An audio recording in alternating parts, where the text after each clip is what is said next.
Hey, good afternoon, everyone. Welcome to another episode of Dojo Live. I'm Tulio Surgusa, and I am joined today by my co-hosts Carlos Ponce in Cuernavaca, Mexico, Cuernavaca.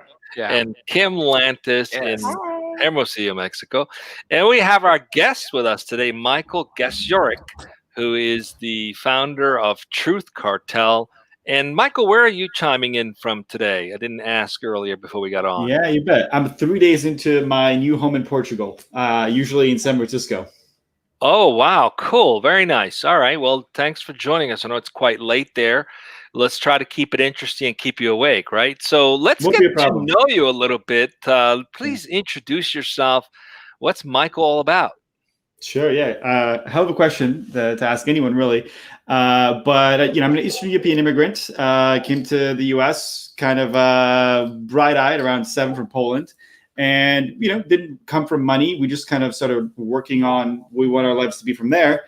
And I fell immediately in love with psychology, a lot inspired by my mom, and philosophy. Partly inspired by some of the books I was reading. And eventually fell into doing that in tech, which was definitely inspired by my dad. A little bit of diplomacy in my early career, a little bit of advertising in my early career. And I realized, on diplomacy, I've used this joke before, it felt like we were doing the right thing really slowly. And then in advertising, the wrong thing too quickly. And so eventually jumped in tech, did, venture-backed startups. I worked in the media side. And now I found myself somewhere in between doing things, as a marketer in the sort of crypto and high tech world. And that's sort of what Truth Cartel does. But, when I'm not doing that, I love to dance and mix electronic music. I love to travel, as you can tell by these new surroundings. You got a little bit of Portugal right there, and have conversations with friends like these, Excellent. Well, great to have met you. Thanks for the introduction. A fellow BPM lover. I love that station on Sirius. So revealing a little BBC bit Radio about 1 myself. guy too, Yeah, that's good too. So Wow. thanks. Tell us a little bit about Truth Cartel. Okay, you got to tell us a little bit about how the name came about too. It's kind of a cool name, Yeah, Truth sure. Cartel. Tell us what is it that you guys do? How did it come about, and why that Yeah, name? how it came about is a weird story too, because I had just quit my job as editor-in-chief at Startup Grind. Oh, we got a little one. Oh, it's amazing. The little Special founder and guest today. trainer. This is Zoe. Hi, everyone. If I can get the finger pointing right, I got it. Okay. Yeah, you got it right. Like this. There it is.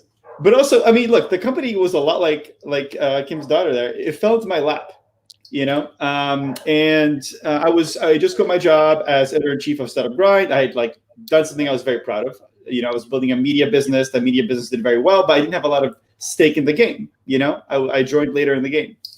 And I thought I could do it for other people because we had done so much, cool stuff in media. And so I went out and consulted. And I got one gig after another, after a third, after a fourth, mostly in high tech, largely crypto, some biotech. But a lot of these companies, they had a great product, great technology, didn't know how to tell their story. And so before I knew it, I overcommitted. I had too many projects on my plate, and I'm running around my internet profile, begging for help. Who knows how to do paid advertising? Who knows how to do PR? Who knows how to do social media? And I put together a really amazing collective of people, and that's what it's been ever since. This kind of all-star team that gets together, forms a little bit of like a tiger team whenever a project comes into play, and that's also what inspired the name. The Truth Cartel, right? It's because it's really not just like a little, it's not just a team, not in an office, we're all remote. We all work for ourselves and we get together when we need to. So I was looking for a word that kind of says, hey, we're like a group that gets together, a syndicate, a team, a collective, like a cartel. Okay, we got that. Now, what are we selling? What are we distributing, right? What is our product? Okay, well, we want to be in the game of behavioral change. We want to use marketing to change philosophy, right? That was always my big thesis. That's what it's for if it's done well, right? Make people, do better things. And when we kind of started to crack on it, we're trying to change culture, we're trying to change beliefs. What are we selling? We're selling ideas. We're selling the truth, okay? And we jammed the two words together. Lucky enough that we found the .com. And since then, the thesis has always been that we're a belief distribution agency, right? Truth Cartel. And what that largely means is we work with companies whose ideas, it's time for those ideas to take shape. and take root. A lot of those are high-tech companies that have a hard time explaining things. Crypto is a big example. Big client base there for us. They're trying to change the financial sector, right? Create more economic opportunity. Work in biotech, where we're trying to, make healthier meats, trying to, save the world in terms of plastic usage. We do a lot with corporate as well now, and we've done plenty more with AI. So we love to help these sort of big emerging technologies that are just around the corner tell their stories well enough that they take root in people's minds and effectively distribute new beliefs. And we, tell you all about how we do that. But that's sort of the name of our game, distributing beliefs. All right, I like it. It's a new spin on influential marketing. I love it. So let's go right into the topic today and dig in a little bit. Who wants to introduce the topic? Kim, you want to introduce the topic today? Sure thing. So Awesome. the chosen topic today is accelerating your authority, your truth, right? So Michael will be sharing with us 4 steps to winning over your industry. Because why? Reputation matters. So here we're going to learn how to build a personal platform, to grow your influence and income. So thank you very much. Let's go ahead and get started. I'll pass it over to you, Michael. What are these 4 magical steps? What's step number 1? Yeah, sure. So look, I think the first thing I got to do is I got to pay my respects, right? I'm not the sort of Wizard of Oz here. A lot of this is me standing on the shoulders of giants, right? I'm a big fan of Cialdini and his book Influence. There's a whole slew of books I can mention that were big inspirations. Marketing professors, good articles. But the distillation is largely, you read a book like Influence and you think, hey, how do I reverse engineer that in my industry, right? What's the magic for that, right? And if you think about the 4 pillars, and we like to jokingly call them the 4 horsemen of authority, because ultimately, once you have all 4 in play, it's inevitable. Is the first one you got to start with is original ideas. That basically means, you have to have some original concepts that you're going to share with the world. And the thing about those ideas is they can't necessarily be, just in your head. They have to be out there in the world somehow in a way that they can self-propagate. So if you're going to write, if you're going to do a blog post, a book, a podcast, videos, whatever, that idea that is original and your idea has to spread on its own. The next big one is you got to develop your audience. You pick a channel that complements your format, and then you grow an audience there.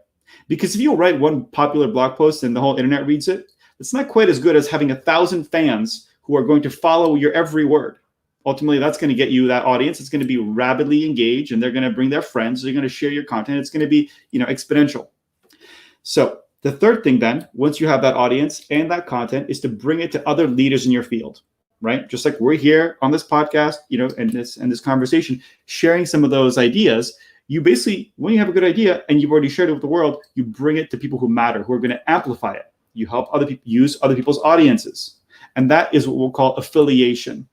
Bring your good connections towards your ideas and share them with their audiences. And then you are then peers in your community of all these awesome things you're sharing and teaching. And the last bit is you got to get some credibility. Because the way that you break from, hey, I'm influential in my little niche, to I'm an opinion leader, is some respected institution are going to say, hey, watch this guy, watch her, right? These are often press, awards, appear on panels. You become, some sort of mentor to a startup accelerator. Maybe you become an adjunct professor at a university. Any of those things are going to help you break out into the mainstream of opinion leaders. And so again, that's going to be original ideas, building your audience, affiliating with leaders in your field, and then gaining credibility. Those are the 4. Interesting. Michael, I have a question. Go ahead, Carlos. I'm sorry, Tulio. No, just one quick question. Yeah, we're discussing. My question is simple. You mentioned a relationship between influence and income. Okay, and it's right there displayed on the 100% on your tagline. So how does this work? I mean, what's the relationship? I mean, for us who know nothing about this and a lot of other things, and can't even cook. So what is the relationship? Yeah, exactly. So what is the relationship between influence and income, please? Sure. Well, this is an interesting one, right? Look at Dojo Live, right? You guys have already built up a little bit of influence and authority here. Why do you do it? Not just because you're educating the masses, but because by you guys showing your faces, by educating the masses, by building good connections with your guests and your listeners, people trust the company. They're more likely to buy from it, right? They're more likely to work with you guys. When they work with you, they're more likely to stay. When they've already been doing work with you for a while, you're more eligible to raise your prices because you have now added credibility, right? So here's those three things that I just mentioned. Easier to close deals, right? Easier to retain relationships that are paying relationships. And lastly, more likelihood to raise prices over time. Right? You just gave away the secret behind Dojo Live. Yeah. I spoiled it all. I'll show myself out. I got a window right here. I can kind of make my jump. Yeah. Yeah. So you're building. You guys are masters of this. You really are masters of this. You're doing it, right? And so I don't need to teach you guys this stuff. We're here to talk about how you guys are doing it too. Perfect. Yeah. Thank you, Michael. Also, one of the things that you mentioned is actually your point number 3, and that's bringing your content or bringing who you are, what you do to leaders. And you've specifically mentioned leaders within your same industry. Is that correct? That's where you start. That's where you start. And you start where you have highest credibility. And I think this is the part that a lot of people have trouble with, and correct me if I'm wrong, because there's the tendency to look at everybody else in my same industry as my direct competition and not people who can work with me to actually collectively go where we all want to go together. So what's this mind shift look like? Or do we have to just choose a specific niche to work in and realize that, what is that? How can we make that jagged little pill, I guess, easier to swallow and be more effective? Yeah, I mean, this is like, I was promised that you'd be asking questions from my heart, and I think that's actually a good place to start with this answer, because ultimately, like, you could either be playing like a net zero game, or you can be playing the game where the tide lifts all boats. And a lot of the time, people are fighting over this tiny niche of a niche, where they think their customer base is so tiny and they eat it all up. But ultimately, they're failing on an opportunity to educate the audience such that there's more net buyers. And if I come on your show, you come on my show, and then we do some cool thing together, there's more goodness that we're putting out in the world. There's more prospective buyers who are now excited about this thing that we've done together. And we're growing each other's audiences, right? I'm not going to have all the answers to your listeners, and neither are you for mine. So this isn't a net zero game we're playing. And there's a lot more that can come from collaboration in most industries, I think, than from competition. And, how many people can buy my marketing services or buy your services in cloud or development or infrastructure, right? There's an infinite amount of them. But if we don't help each other out, they won't know about us. So lose-lose. Yeah. Interesting. It actually reminds me of one of our, prior to the show, as we were getting to know each other, you asked about what makes a great Dojo Live show. And one of the guests that always comes to my mind is a man named Yossi Ginsberg, who's actually a great friend of Carlos. And that was his whole idea. He has his whole long personal story of actually getting lost in the jungle in the 80s. Wow. Surviving that, I think he was alone for almost 2 weeks or something. Actually came out of the Amazon. And one of his learnings from that experience is exactly that, what you're saying. The resources are actually infinite, right? It's just a matter of if we can all find that space, there's enough to sort of go around. And I think that's a really good philosophy to have. Yeah, and there's even like opportunities to collaborate in like, hey, I do this, you do that, but we can do that together for our clients. Yeah. So, adjacent industries too. So it's interesting. Carlos and I were just talking about this topic this morning, and I might have been, you might have changed my mind on this, because it's an interesting idea. Sometimes you're worried about giving voice to a competitor on your show, right? Where in essence, there also is a validation that a competitor comes on your show in terms of your authority in the space. So it's an interesting, it's all context, right? It gives away all their secrets too, right? Right. So we might have to rethink that one, Carlos. Anyway, we got a question. Speaking of developing the audience, right? You mentioned have an original idea. And I was thinking back to when we came up with our whole theme and a mission for the show, and then the first thing we did is hired someone to go ahead and help us develop the audience. Speaking of audience development, we have our audience development manager, Laura, who's asked a question, and the question is, how do you engage audience? What would be your advice, like it's different in every single social media. But for example, on YouTube, any advice on how to engage audience better? Yeah, sure. So definitely, I think you hit the nail on the head. Number one is definitely to tailor it to the audience that you're actually building, right? If you're on YouTube, it's different than when you're on Twitter. It's different when you're building a podcast, right? So basically, understand what the best practices are there and build from them, right? Next thing I would do is definitely, especially on YouTube, this is actually important for YouTube specifically, but also applies to other channels, is look what the leaders are doing, right? One of the examples I love is some friends of mine, Charisma on Command, amazing guys. Lived with them in Colombia for a little bit. They became superstars on YouTube. What they did is charisma breakdowns. They take a person like Obama or Steve Jobs or Elon Musk, and they'll do their unique spin, the original idea, on a very trendy and popular concept like an Elon Musk or a Steve Jobs, right? And the mashing of those two things together, an original perspective on a very, very already popular idea, is a great thing to do on YouTube. That's called trend jacking. Works very similarly on most other channels, but is especially popular on YouTube. So if you're going to be doing something like trying to jack some of the search trends of what might be happening on YouTube, is you might have a dojo live on YouTube about a particular topic of the news, and that would be trendy for the first little hit. Right, but definitely be inspired by those who are already popular on YouTube. The last thing I would say is there's probably no better way to grow and to engage an audience than by engaging other people's audiences. They haven't heard your ideas, and when you can go on to do a show on another YouTube channel where one of you guys talks about some of the many things you've learned by hosting Dojo Live for so long, some of the best things from all guests, some of the best things from your company internationally and remotely.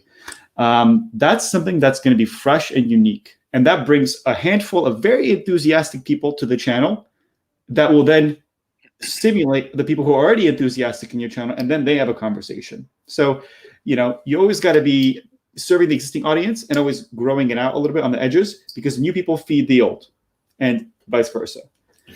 So those are kind of 3 tips. Interesting. Carlos, we were talking about how to have a little bit more fun on the recap show on Mondays. Oh, yeah. And doing some silly things like, looking up, what are you doing there and stuff like that. So maybe we ought to play some of the video clips from the previous shows and do like, what was that thing where they were watching and making fun of the characters? I don't know, something funny for YouTube that might be interesting. Trend jacking, that's a new term. We're not going to make fun of anybody. That's a new term. Why don't we make fun of ourselves? Yeah, we have to make fun of ourselves. We can't make fun of the guests unless we get them to participate in the process. Hit me. Let's see it. Could be a good variety show. I mean, Kim, you thought I was a Breaking Bad actor, and I'm over here. It's an improvement from Harry Potter. Harry Potter. Okay, all right. Speaking of Harry Potter, Yossi Ginsburg, who I mentioned earlier. Yeah. I mean, an improvement from Harry Potter, I suppose. Yeah. He made a movie based on his story, and the person who played his character was actually Daniel Radcliffe. True story. This is. Are we coming to the circle of the? What is it? Twist. Like 8 degrees from Kevin Bacon or something. What are we doing now? I have to say that the third point. I'm going back to the points here because I want to get to the fourth point because I personally have an interest in understanding that better. The third point, you said bring the content to other leaders. Basically saying build ambassadors. It's interesting. On my other podcast this season, I brought in all these experts, life coaches, authors, facilitators, some of the best people in that space. And the audience has grown exponentially ever since that happened.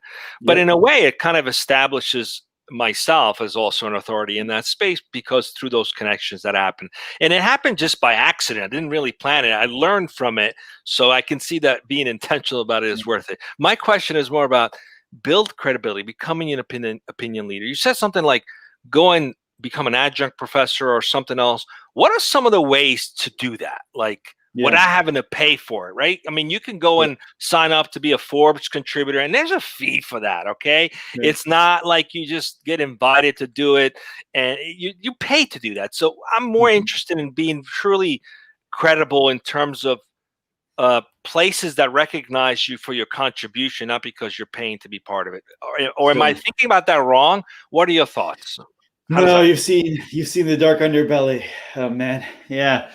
So my big claim to fame was getting Startup Grind media side off the ground, right? So in the early days, we were getting like a little bit of traffic, we're feeling pretty good about it, and eventually, as we grew and grew, these deals with the devil began to appear on our desk. Hey, how about I slip you this amount of money and you give me a link, or you feature my client, or whatever? And you could only imagine that the levels of Forbes, Inc., whatever. It gets a little crazy. And so, being a marketing agency, we've seen that. We've seen those opportunities across our plate. And before I tell you how to fix it or how to work around it, I would have to ask, ultimately, what makes you an authority in your industry? You think about, what is the industry I'm in? And you think about, who do you admire, right? Now, you might admire a comedian, or you might admire a real estate agent. You might admire, a design expert.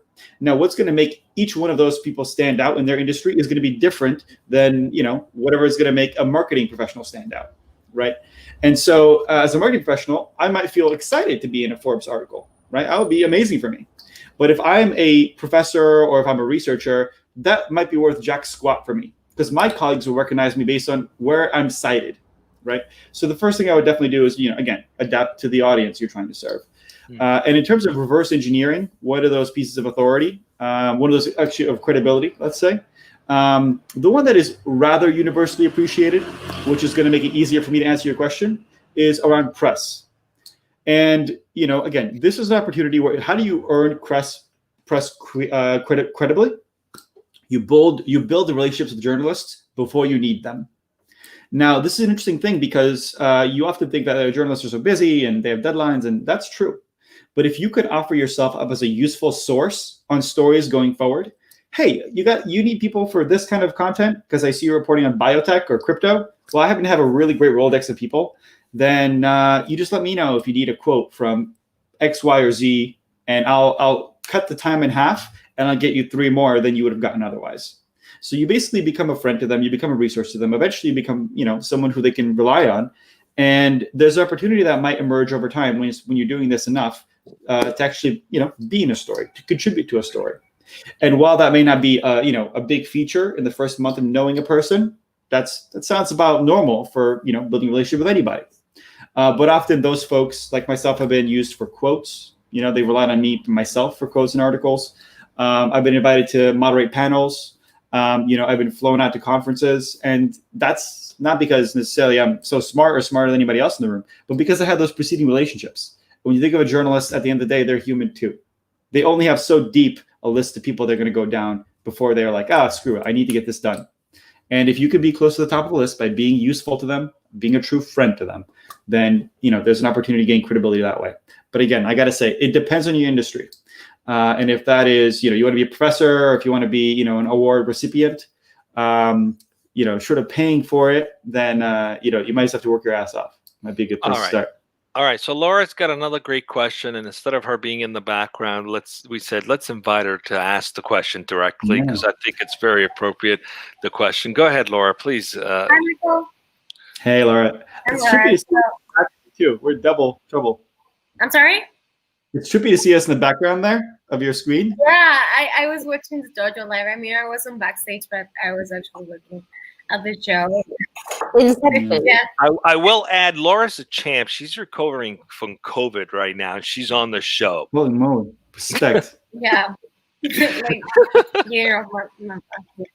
I have a question.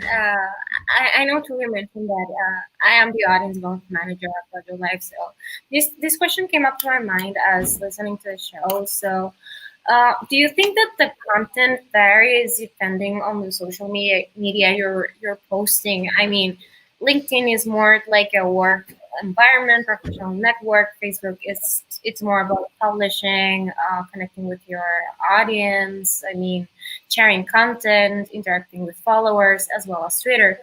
But Instagram would be something like more casual. My question is more about how can a digital media company such as Dojo Live, with a specific focus such as like we do, how can we share a variety of content without losing ourselves, like without losing our identity?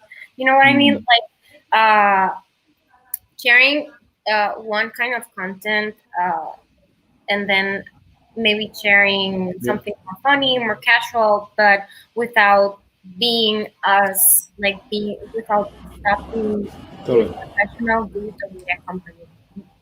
I don't know if I'm making most myself. It does. Yeah, I mean, you could grow really fast by posting a bunch of memes, but maybe it wouldn't be the audience you want. So let me turn this question back around a little bit. Laura, what is the identity that you're trying to build? Who are you guys? What do you stand for? Okay, so well, right now I think that's something we are working on defining our identity. If we want to be like recognized as like a whole team, or as we have Tulio, which is the sweetheart of Dojo Live, and he's the sparkle of the show. We have Kim, that also has really great questions. Carlos, who is the creator and of Dojo Live, and there's me and the audience development manager, and then we have Ruben, who's on the backstage. But I mean, we don't want to lose these things that we bring people together in Right. this interviews, and share their experience, their cultural experience, and like trying not to have this cultural bridge.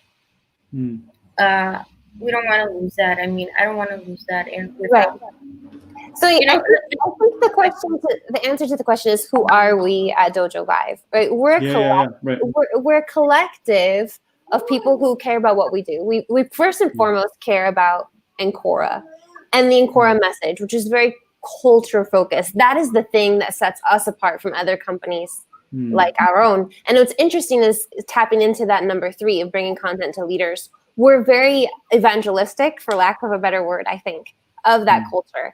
And that's really been the inspiration behind Dojo Live. And most recently, we have our tagline, right? Tech beyond borders, stories that bring us together. And that's who we are. That's our identity, where we can get a collective of professionals from a variety of the tech field who can tell their stories, where we can identify these common grounds and use this collective as a way to collectively help one another be better and even be stronger. And particularly across culture, both, I think, as humanity is concerned, and then also work culture as well. Yeah, Michael, at the end of the day, what we were trying to show is that we're all the same. We all have aspirations. We all have challenges getting to those aspirations. We have paths that are unique to our own, but we share these common threads, right? We share the hustle, the challenge, the overcoming. And our focus is in the tech space because that's where we are.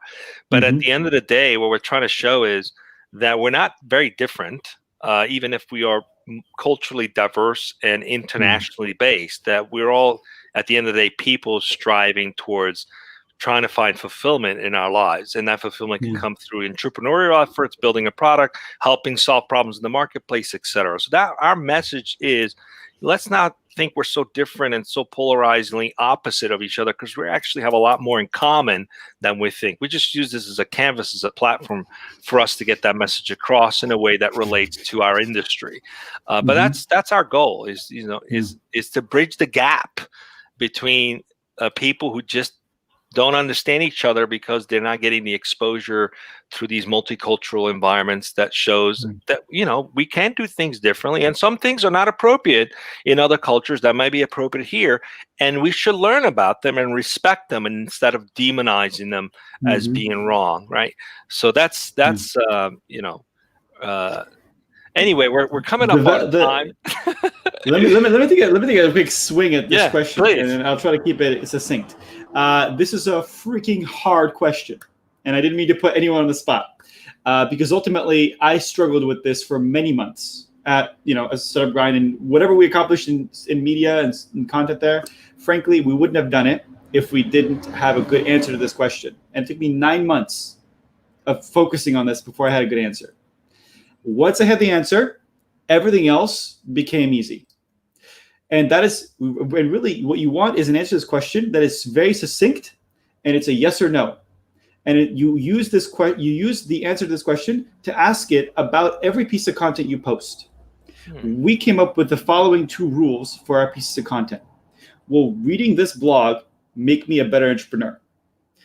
It's very no nonsense. It's a very no BS question. Now that worked for Startup Grind. That's what we were about. And the second thing is, and you guys have the same cultural tone, which is nice. Does it also sound like 2 founders sharing war stories over 2 beers? Right? Those 2 things together. This is the golden rule, and this is the silver rule. If it hits gold and silver, it's good to go. And so to answer how you might go about this, you guys have great ideas on this. Now the hard part is getting those great ideas together on a piece of paper, succinct, so that whenever Laura or any one of you is about to put a great piece of content on Instagram or anywhere else, you can look at that and say, hey, does this check out against our golden rule? How about tone? Ship it. And when you have that, everything else becomes very easy. And then you have your rule.